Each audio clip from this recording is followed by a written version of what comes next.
My name is Marcus Howard, and I'm outside Dundalk Famine Graveyard in Ireland, my hometown.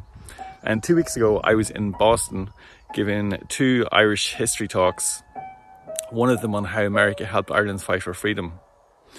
And I was brought to Deer Island, where there is a Great Hunger 47 memorial remembering bodies who were discovered in a mass grave after construction work in 1990.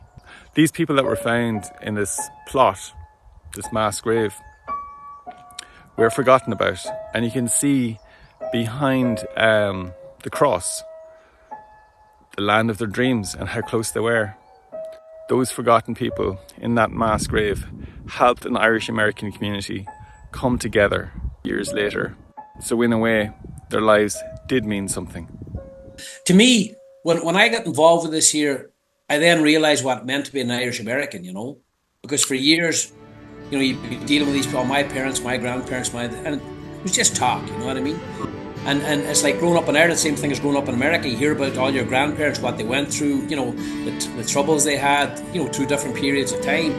And then here we are now, 5 generations later, and they wanted to provide for these people what wasn't available when they were alive, It was like their way of paying back their own parents, their own grandparents, As somebody said, the past is not dead, it's not even past.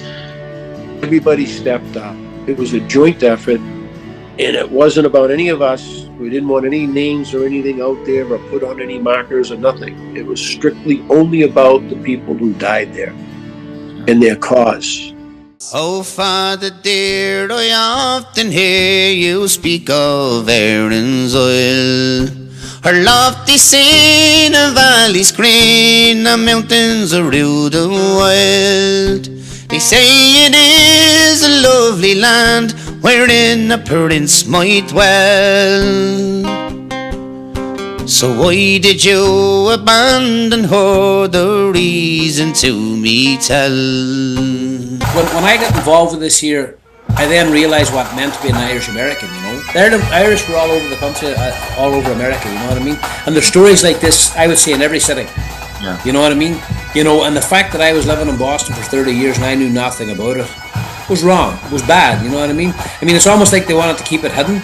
Yeah. But once we found out about it, we had to do whatever we had to do,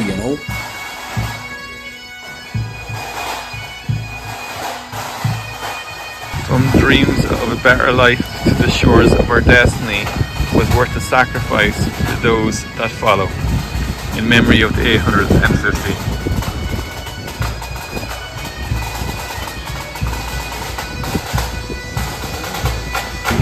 Hello, my name is Martin Ward, and I'm over here in Deer, Ireland.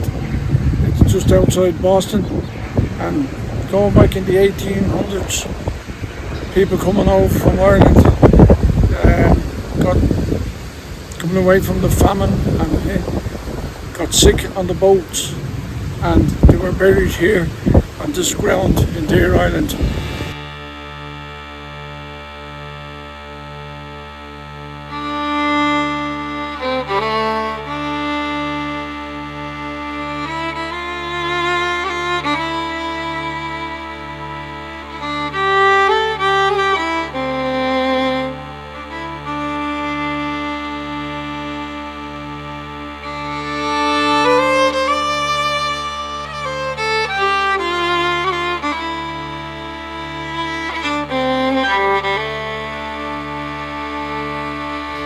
And the story was, though, that they were put onto a hospital, wasn't it? Because they were sick. They were in quarantine, so they weren't allowed to leave the island. Yeah. It was like and there was a hospital. It was like Ellis Island in New York. They landed there, and they were kept there. But imagine seeing Boston and not ever arriving here.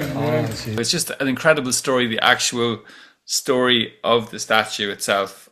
If you were to go out and hire someone with no relationship to the situation, that's $150,000 or $200,000 memorial. We get all that built for basically free. It's important that today's generation knows of the sacrifice that was made back then. You know what I mean? That's not just Ireland. It's not just what happened in Deer Island, but it happened all over the country. It happened in New York. It happened in Canada. Where the Irish were trying to get in. You know what I mean? Some people accepted them. Some people turned them away. Yeah. And some people, they let them in and they abused them. We weren't going to let it happen 170 years later. There's no way we were going to let it happen.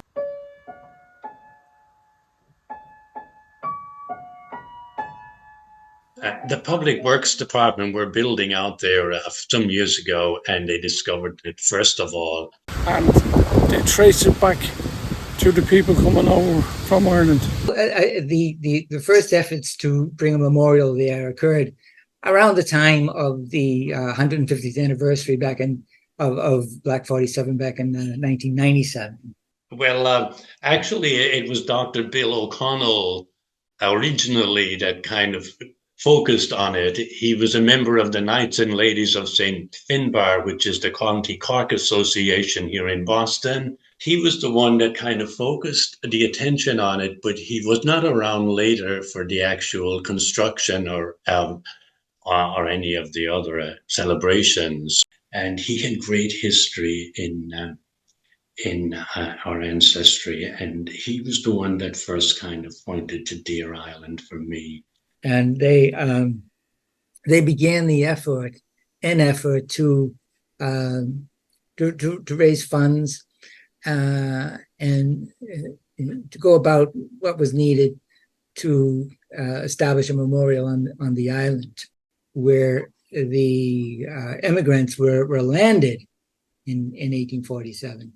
Oh. But that effort, I think it faltered when the doctor and the doctor became ill and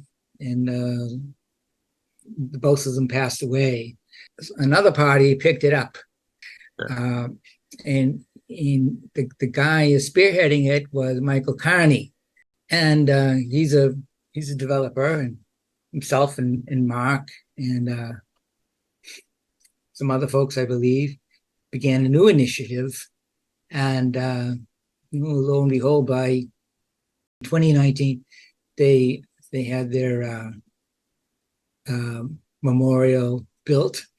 Growing up in the town of Winthrop, next to Deer Island, we were always aware of the history out there, and there was a gentleman in Winthrop named Ron Whalen who was he'd like to do documentary videos and such. And he also was first generation here in this country. He did a couple of short stories on the Deer Island Irish. And they would play every St. Patrick's Day on the Loop in Winthrop on the local cable station. They would play, and it would kind of, anybody that would see it would kind of stick in you. Before the politicians start naming them after themselves, I'd like to suggest at least 3 possibilities. What do you think? The first one would be for the Native American Indians who died and are actually buried here. The second would be for the Irish immigrants who were quarantined here with smallpox and other diseases. They too died here and are buried here. My men and I were working on Deer Island doing a project for over the course of a couple of years. And as we finished up, I said to one of the men that was there, what happened to the Irish memorial that was supposed to be built on the site? And he said, it kind of fizzled. There was talk about it a decade ago, but the people involved, some of them sadly passed away. Others never really did anything. So I said, well, we should come down and do something. And myself being a construction worker, and I knew of a few other construction workers that would jump on board. So after I left the site that day, the first person I called was Mark Porter. A friend of mine, Michael Carney. Both his parents were from, grew up in Donegal here. And I got to know Michael in Boston over the years, And I said, Mark, this, you ever hear of this history? And he says, no. He says, where are you now? He says, I'll be there in 30 minutes. And he left his job, came to Winthrop. He goes, show me this place. Michael approached me. He said, Mark, do you know anything about stonework? Because he knew I was in construction. I said, yeah, I know a little bit. I said, what do you need? So when I explained to him the situation, I said, Michael, whatever you need, I'll help you. Because to me, when I realized what he was doing and what he was trying to achieve, to me, that was very important, because there but for the grace of God goes I, you know what I mean? And here was Michael trying to build a memorial to people that came 170 years before we came, and basically they laid the groundwork for us to succeed, Yeah. And it was something it was nice. It was a very nice thing to be a part of, you know what I mean? It gives men like Mark and I a lot of fortitude and stamina to honor our elders and to continue on for them. We went out to the island, and he was pretty angry, as any Irishman would be, of learning this, and said, well, this will never stand. What do you want to do? I says, well, let's give these people a proper burial, a cross and a proper send-off, and note it in history. So that's how it all began. And they were still being treated the same way as they were back in the 1850s, with no regard. And it just wasn't right, And I felt like if I got the opportunity to be a part of something, building a memorial to these people, I wanted to do as much as I could. We did have to convince the Resource Authority that we were going to do a first-class job. They were always worried about that. Volunteers making something that wouldn't be compatible with standards. So between the two of us, we reached out to all our contracts in the construction industry, from my engineer and Mark's friend, the stone cutter. We prepared everything we needed, had quite a few meetings with the Resource Authority, and convinced them that it was going to be a first-class project. And then the more it got around the city, some very good people got involved. And via the mayor's office, Marty Walsh, great guy. Another Marty's staff got involved.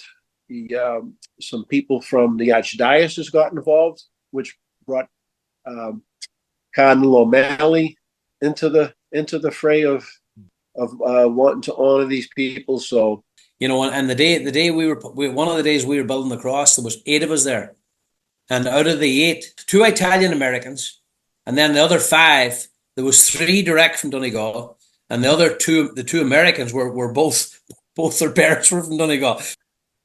It became like its own groundswell, and the nicest thing about it was, we really didn't solicit people. People were looking for us, say, hey, what's going on out there in Deer Island? We're with you. What do you need? You need money, men, machinery, whatever you need. People like Greg Feeney stepped up and said, with all the machinery and equipment that he has, we could have anything in his construction yard. And he said to Mark, if I don't have the machine you need to borrow, let me know. I'll buy it so you can borrow it. I mean, that's the kind of goodwill. Oh. And it just, Mark reached out to his friend, Bernard Callaghan, the stonemason, and ironically from Irish, like my family. And he and his brother came out and volunteered. They put up 2 Irish fieldstone walls surrounding the cross. I offered them stone, money, help, labor, trucks. Bernard says, nope. Just me and me stones. But that was the kind of good nature. And the greatest guy of all was Rob Flynn from the quarry. Mark called him. Mark had done some business with him.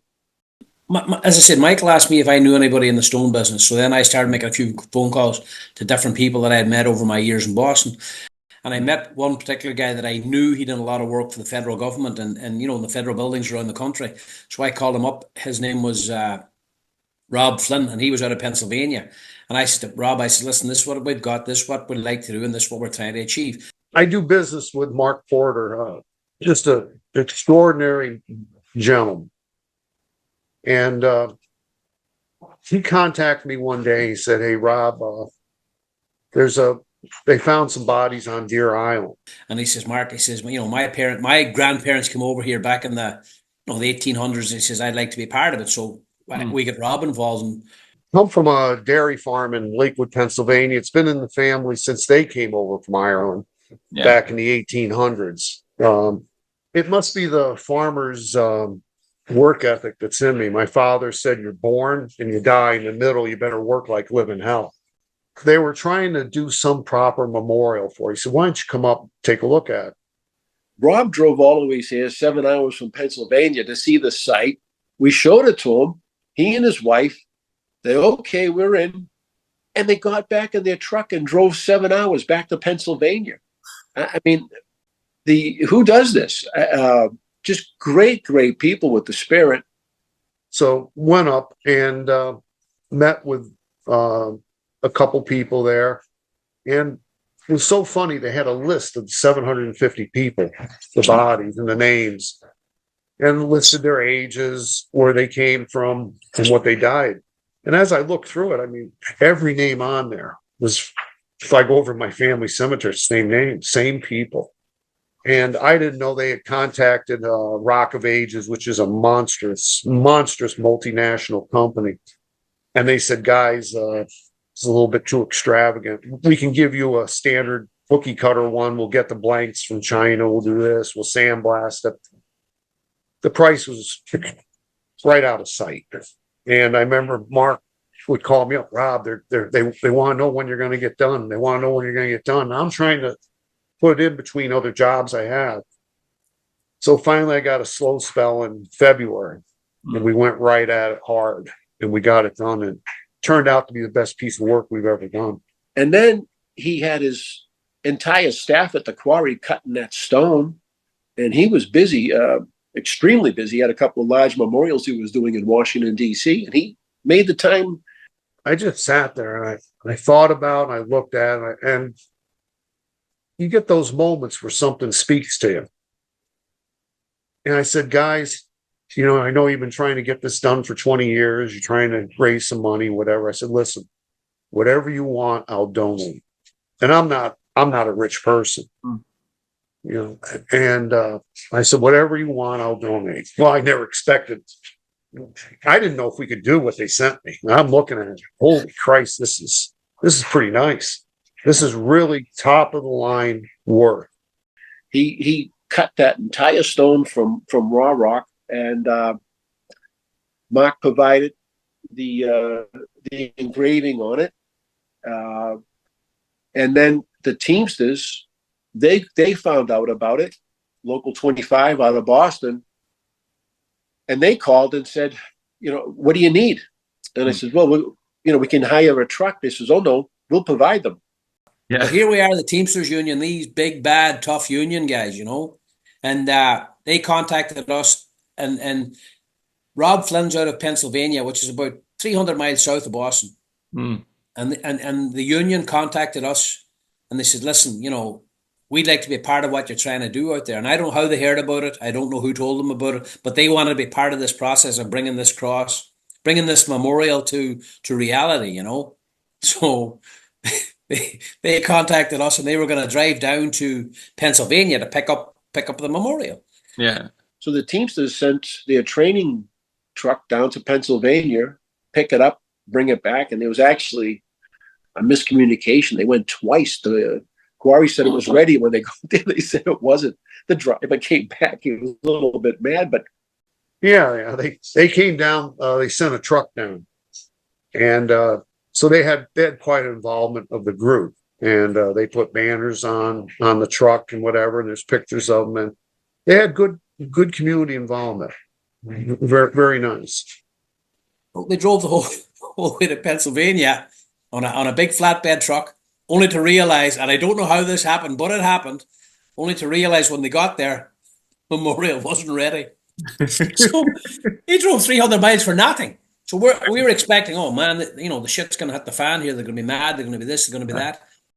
I apologized and thought they'd never speak to me again. And then I got a call from the head of the Teamsters, and he says, now, Mike, the next time we go back, will you make sure it's ready? Now, make sure if we go back again, well, it's ready. I mean, it was a 7-hour run back and forth, and he came back empty the first time, and he offered to go back a second time. 9 hour on the truck. 9 hours with the truck. It's slower. Yeah, that's Mark said, yeah, 9 hours with the tractor trailer. Yeah.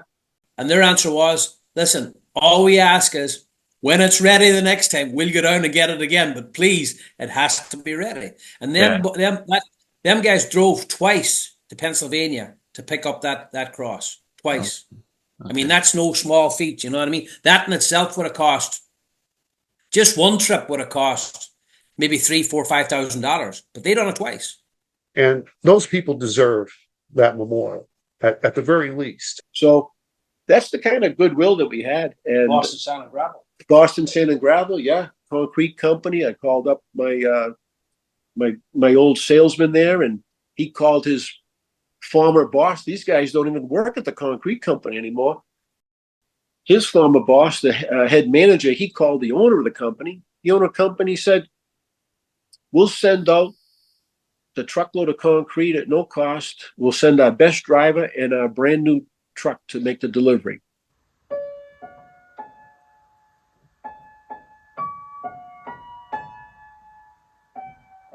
And in terms of the painting, like David Ward, could you tell me how he got involved or what happened there? Well, we get involved with an organization called the MRRA, and that's the Massachusetts Water and Resource Authority. That's the organization that runs the treatment plant. Mm. And, you know, we got involved with them, and they wanted an artistic rendering of what the cross was going to look like. So I'd be very good friends with David's father, Martin. And this memorial here was allowed to go ahead by the Mayor of Boston, who was Marty Walsh at the time. His parents are from Connemara, and they went ahead, and with the Feeney Brothers, help of the Feeney Brothers, and my son David, who copied this memorial from the Book of Kells, went ahead and got this big monument made. And I knew from different conversation with different people that David was an artist. So I called up Martin and I said, "Listen, I'd like an artistic rendering. I explained him what we were doing. I explained to him what we needed. And I talked to David over the phone, and David gave us an artistic rendering of a Celtic cross." Mark Porter called me up and said, "We want to take a ride out to Deer Island to this site. They're going to do a memorial for Irish people who died." Then I talked to David again because I wanted something a little bit more detailed, and I explained to him what we had, what we wanted, and what we were trying to achieve. And up on top of this hill, looking over the city of Boston, he said they wanted to put up something to commemorate a memorial statue or something to remember the people who passed away. And I met David out there at the site, and I explained to him, we needed the cross, we're going to build a little wall around it. So he told me the backstory on actually everything that happened, and I was pretty fascinated.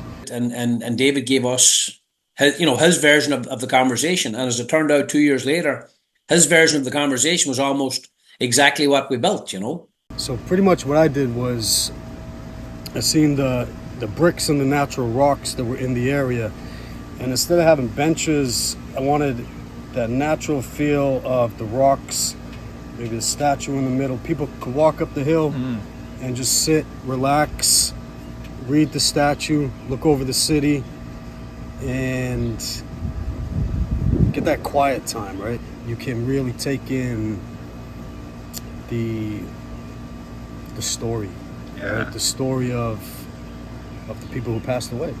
It's pretty tragic. So I got some pictures of my initial painting and the final product. Oh, really? And to see them come to life is pretty intense. Oh my God! So that's the picture that your son That's did. the picture that his son did. Yeah. That's incredible. Isn't that amazing? But I'm really glad that they put the Celtic cross because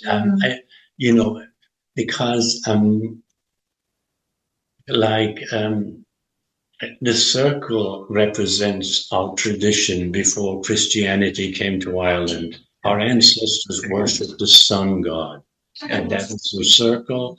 And then the other cross represents Jesus, the Son of God. Because my father's headstone was a Celtic cross also. That's why, I'll not say that's why we push for the Celtic cross, but the Celtic cross is synonymous with Irish history, And putting the two together was remarkable. Because in many missionary situations, when they went there, they eradicated what was there already before them. I'm so glad they included the Celts and all that went on prior, because God was there before we came. And like I was telling you about the AHS, and I said, listen, I says, all them people had on that boat ride over from Ireland was their faith. It's all they had. you know, and that's what kept them going. That's what kept them alive, and that's what gave them hope for tomorrow, you know. And then this motherfucker didn't want us putting AHS in the cross. I says, you know what? Fuck you.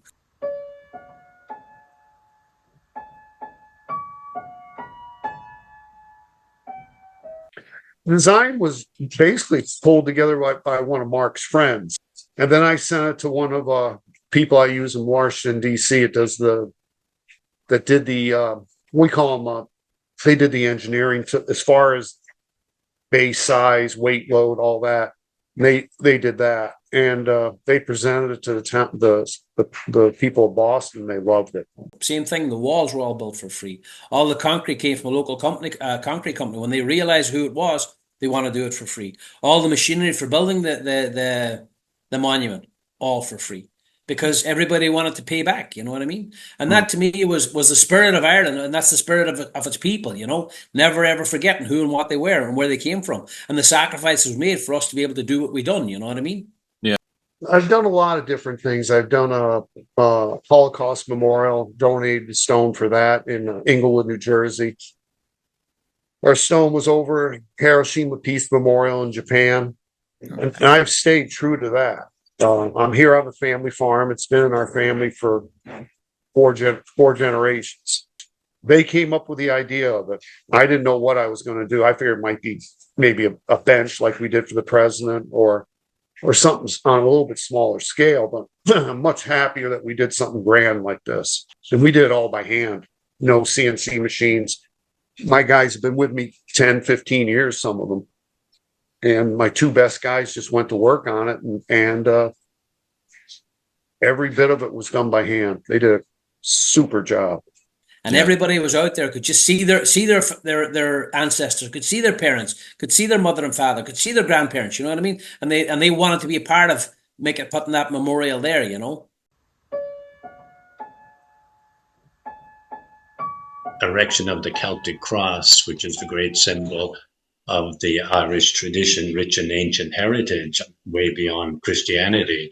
At the time, I'll be honest with you, at the time of when I got involved, I knew what Deer Island was, I knew where Deer Island was, but I didn't know there was any association whatsoever with the Irish or the famine. I knew nothing. Over the years, they built a number of buildings to house these various institutions.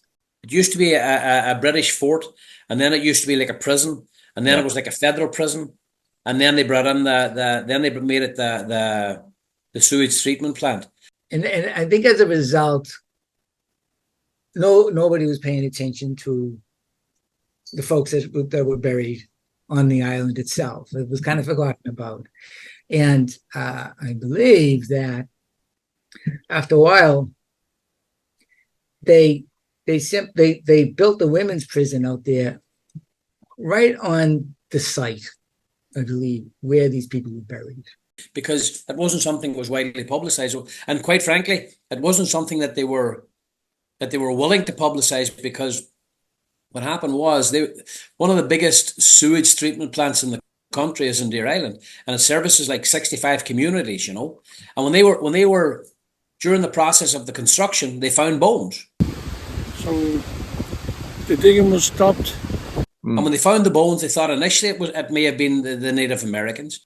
In the construction of the new sewer plant, a dozer operator pushed up the bones, and she stopped. She got out. She thought she disturbed a Native American burial ground, which is a felony if you disturb the natives. So they sent the bones out to be analyzed, and it came back, oh no, the Northern Europeans, it must be the Irish. They put them back on the ground, and that was it, right?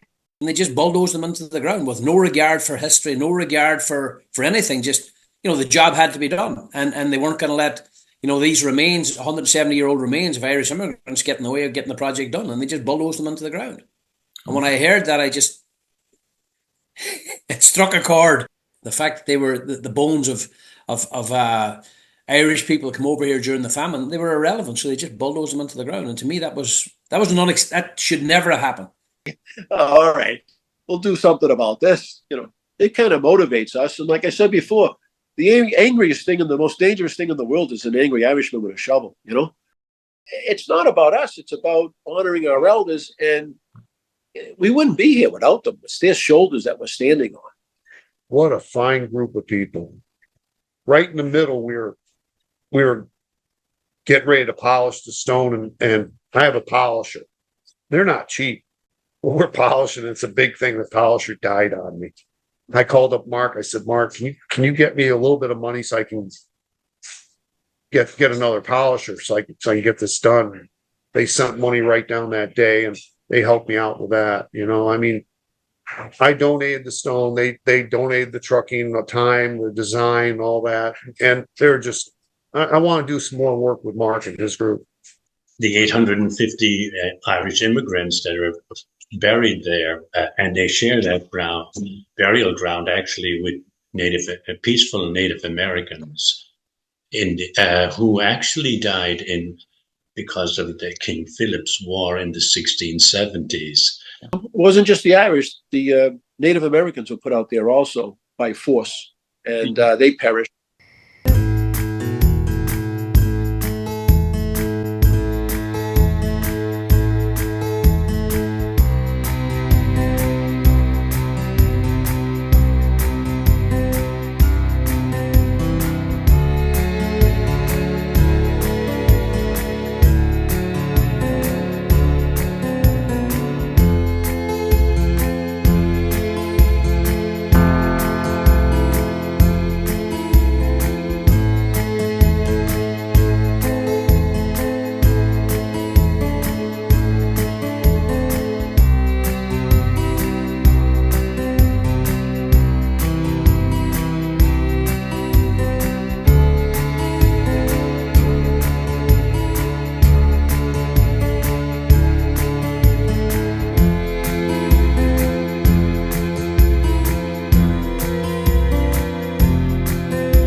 You've often heard of the signs, no Irish need apply.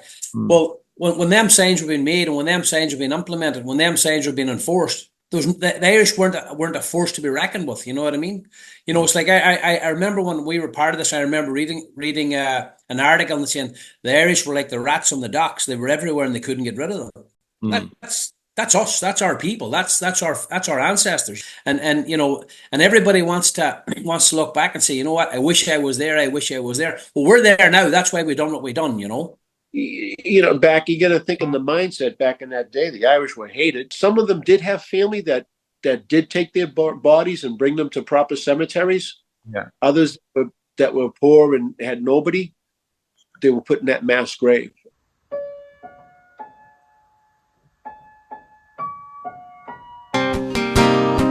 Son, I love my native land with energy and pride. The blight came all o'er me crops, how me sheep and me cattle died. Her rents and taxes were too high, I could not them redeem. That's another reason why I left old Skibbereen. I mean, it was almost genocide. Until the lion learns to write, we'll never know the real story about the hunter. The sad thing about it, this is the rotten thing about it, right, is the English government thought that what they were doing was God's justice.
it's interesting to look at, because in 1847 itself, in the summer of 1847, practically all the deaths were typhus. Yeah.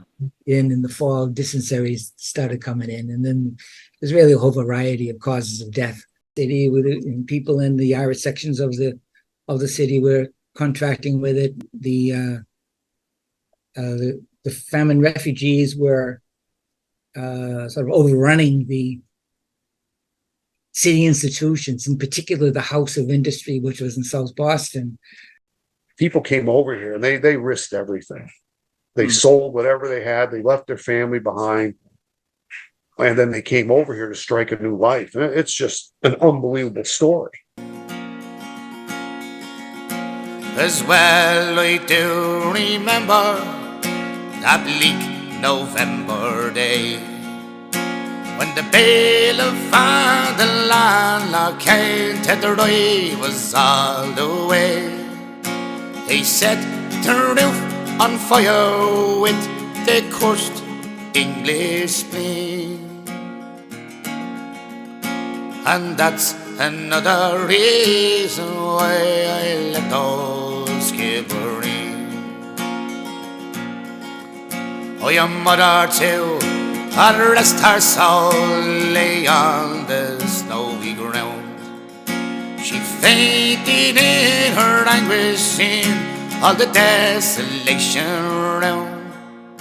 She never rose but passed away from life to immortal dreams.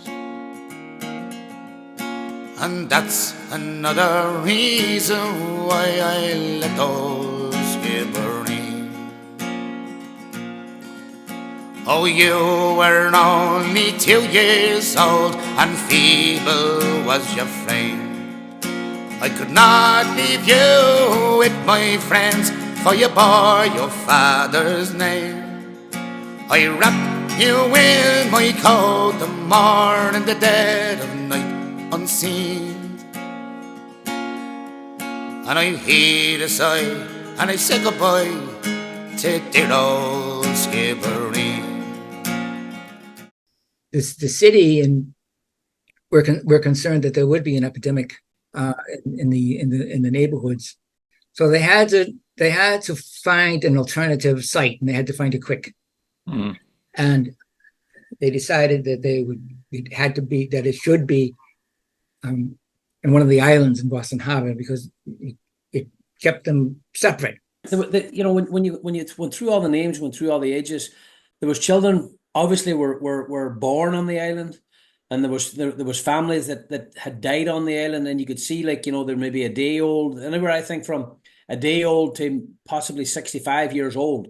And one of the children that was there, his entire family died. His parents, his siblings, all died on the island. And the doctors that were out there working in the infirmary, they thought there was something unique about the boy. Again, medicine, this is, not a lot was known. So they took the boy back to Harvard University to kind of study him in the medical school. And the boy lived there because he had no place else to go. And he ended up growing up, living at Harvard University. And he ended up attending the school there.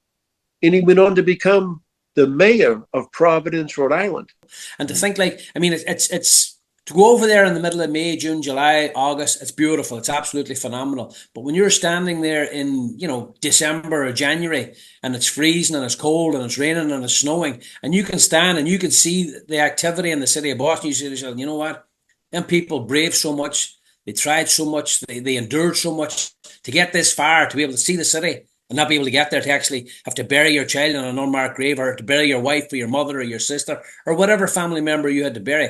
It's hard. It's tough, I saw one woman is 91 years old on that list, and it's that's how they were buried. You just think they were buried in unmarked graves, and nobody even remembered. Nobody thought about it. 100 years later, they dig up some bones, and then we go back and we look at our history.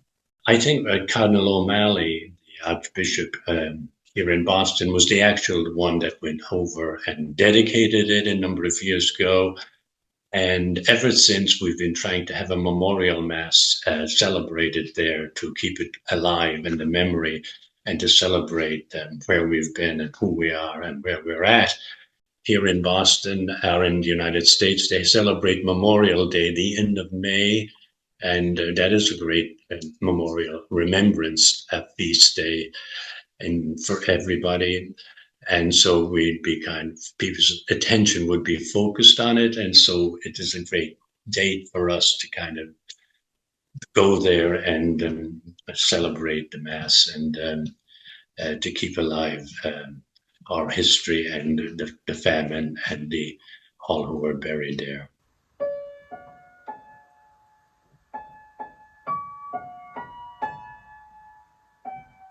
And this memorial here was allowed to go ahead by the Mayor of Boston, who was Marty Walsh at the time.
Such a beautiful day, the weather, the turnout, the guest speakers, the blessing of the ground, just the way we had it decorated like a formal ceremony, like a classic funeral with the flowers. We had all of our country's flags. We had the Boston and Massport fireboats standing offshore to give a water cannon salute. Mark even had his friend show up with a crate of doves. Yeah, we had the Boston Rowing Club, the Cara, come over, and those boys rowed out and put a wreath in the water. It was just a beautiful turnout. We had a piper come out, and at the end of the ceremony, the piper, he started his music, and the several hundred people that were there followed him over to the meeting house at the Resource Authority's property. And we had it catered from Green Hills Bakery in Dorchester with a classic Irish fare. And we had a beautiful woman, Mary King, out of Rhode Island. She came up and she played a magnificent electric harp at the meeting house with classic Irish music. And then outside on the lawn, because it was such a crowd, we had another young Irish band from a pub that I frequent in Charlestown, my own neighborhood. We hired the kids to come out. The opening ceremony, we got invited to that. That was the mayor. Boston was there. The Archbishop of Boston was there, and they blessed the statue.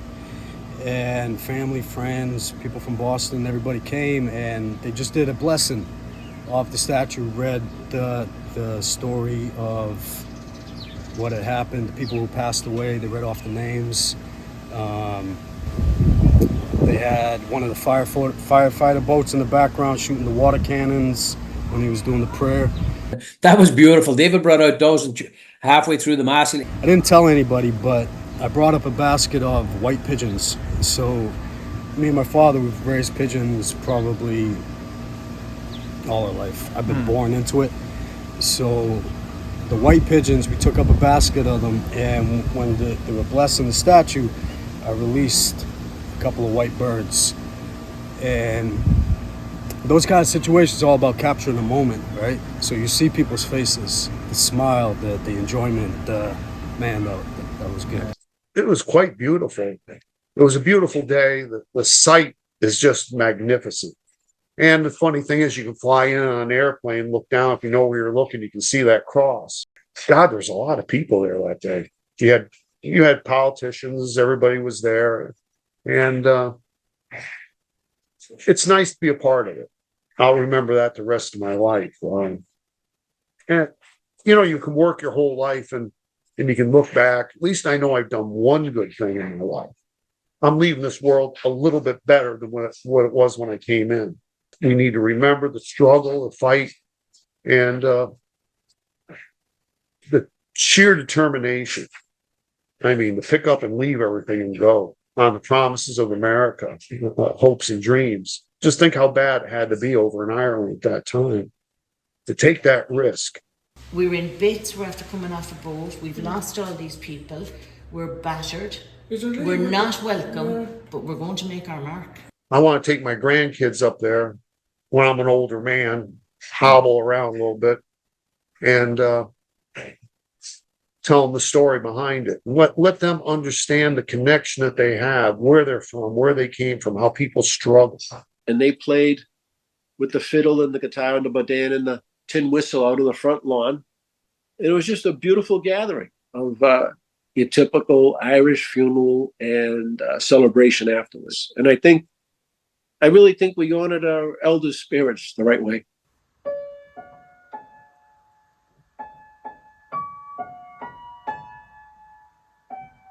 Like you want people to feel something when they go. When you're sitting there as an artist and you're painting it, and then you see what somebody creates and designs, you're like, yeah, that's special. The initial people who started that project, you got to give them credit. Yeah. Right. There was nothing on that hill, and they went to the city and wanted to have those people remembered. Well, a lot of it is a personal attachment that I have. I go by my graveyard, my parents, where they're buried every day, twice a day at least. And I always say my prayers when I go back and forth, and it keeps me in touch. I always think of a famous setting, saying, I once was like you, soon you will be like me. Right above me here, I think I'm going to show you something that I have on my wall. Neighbors of mine had this done for me. There's some of the audience here. This is myself giving the keynote talk, if you will. And even the fact that you're coming in, like from a tourist, you're coming in from Logan Airport, and it's like the first thing you're nearly flying over is that. Yeah. I remember the first mass we had out there. Yeah. And as the mass was over, you could see Aer Lingus flying in over the cross. I mean, it's just how it happened, you know what I mean? But to me, it was like, wow. The famous Irish words, a terrible beauty. You get to see it, as you just said. You see the city so close that they could touch it. I think it's really important to think back about our ancestors.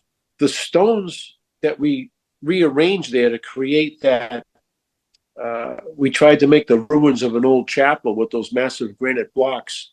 Yeah. Well, those are the foundation stones from the sick house that they were kept in.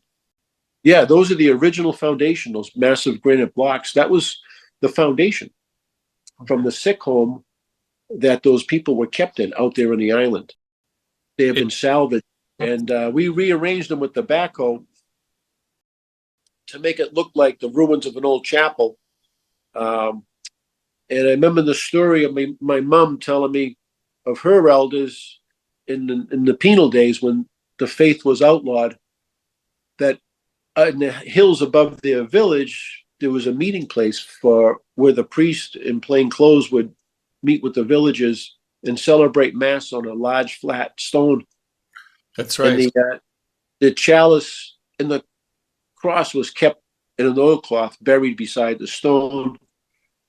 And my mom said that they would celebrate mass on that large rock in the hills. So when I was looking at all the different rocks that were there, there was one rock that stood out. It was about 7 by 7 by 2 feet thick. So we positioned that as if it was the altar stone in front of that cross. And then we took the longer rectangular ones and we put it in front as if they were benches, seats. And then the larger rocks we lined up on either side like it was the line of the walls of an old chapel. And the Irish came in, they carved their own lives for generations. They changed the city of Boston. Everything has its little hidden meanings out there. It's typical Irish, you know.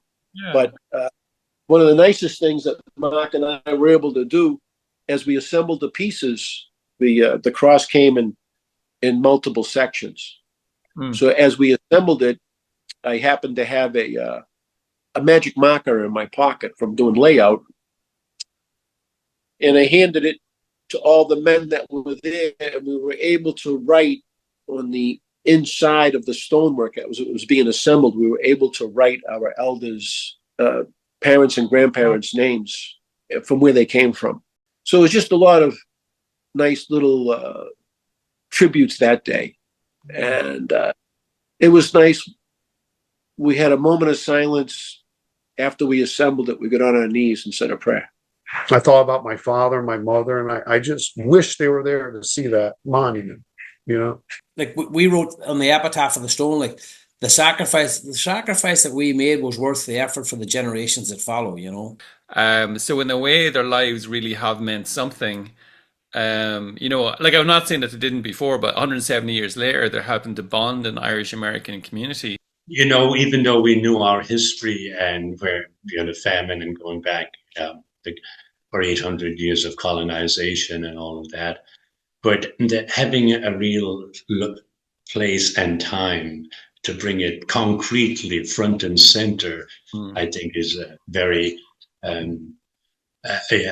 important way to try to keep it in our consciousness. You know what? It happened. There's nothing we could do about it, but if future generations can learn from that, it was worth it. You know what I mean?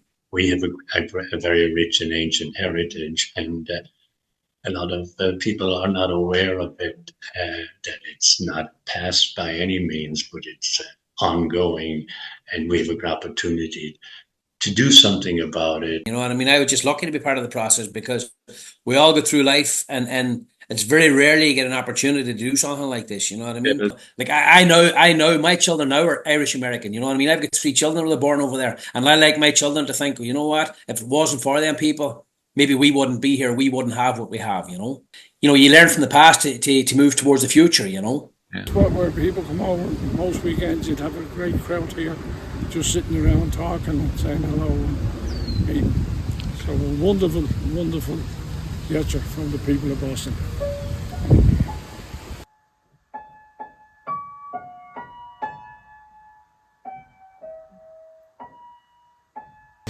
I think what's so moving is you see the skyscrapers behind them, so you can see this is what could have been. Yeah, there's your dreams. And Father Dan says every immigrant, regardless, brings three things with them, no matter what generation. So that he was telling this today, the Mass, we were all crying because it was so emotional. And he was saying that the 3 things that people bring are faith, the faith of their mother and fathers, hope for a new life, and the love of the homeland.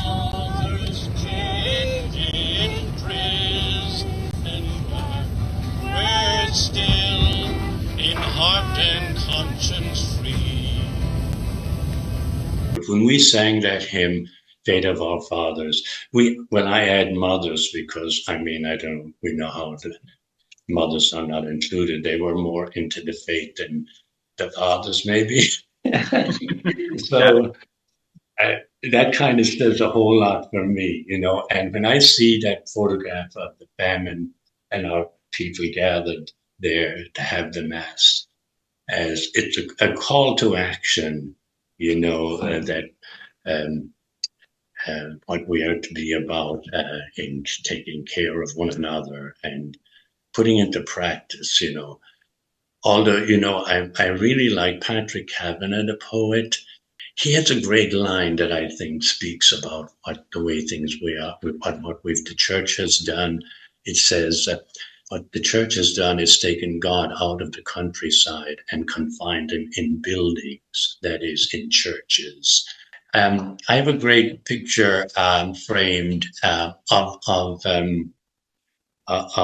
back during the penal days, you know, after Battle of Boyne and ongoing till Catholic emancipation in 1829, how our ancestors were willing to risk their lives to go out into the mountain or the rock and to celebrate the Mass and to have somebody watching on the hill, see if the British were coming, because we know what would happen if they were found out.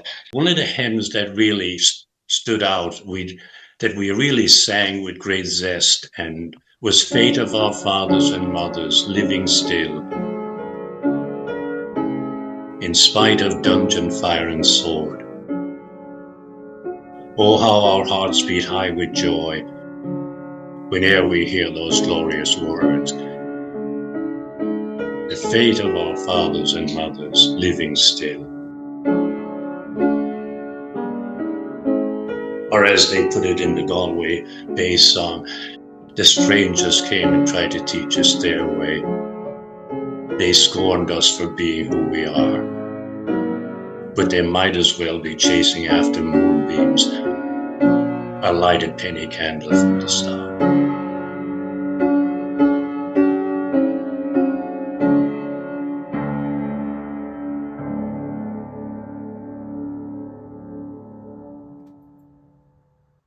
It's pretty horrifying looking at that list, because you see what they died from. Well, it's heartbreaking. You see the ages from 1 year old, you know, and then people, you know, in their 60s still willing to take that voyage. 170 years ago, they had nobody to stand up for them. They do now. They have the ability to be heard now.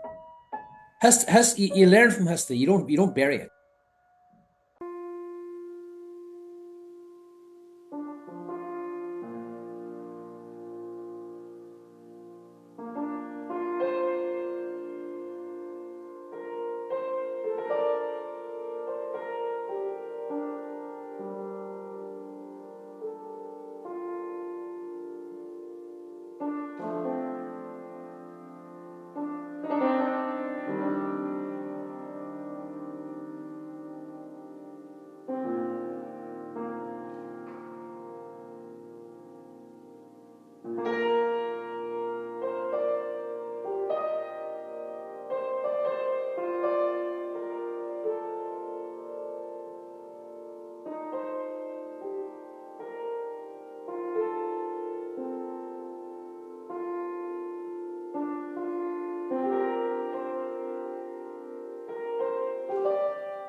Tranon in Jena Higen Kash Lasakram Tam Shem Chala Snadosh Termen Sheyarachas Lemhev Nan Spervan Washur Tam Shem Chalhu Snadosh Termen Awaitem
Patinam Riva